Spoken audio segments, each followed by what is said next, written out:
Hello guys, for today's video, wala tayong ulam. So ito ang aking ulam, kamatis at soy sauce.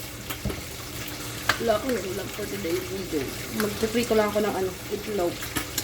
Itlog pala, may ulam. Ganito. Masarap to pag nilamas-lamas ng kamay. Tinatamad pa kasi akong kumalat. Wala kasi ang mga amo. Ganito rin ba pag nagbabakasyon yung mga amo na.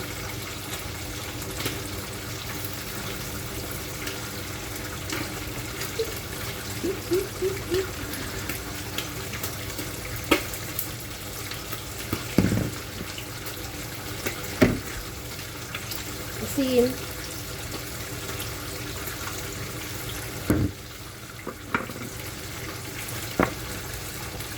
Paminta.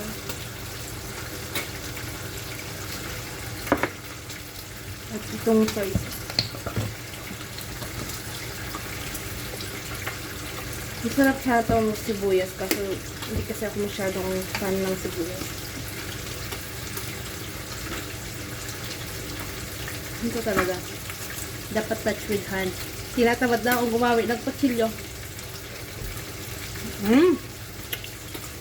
Perfect. Kanin na lang po na. Nagluto pa akong kanin ko. Dahil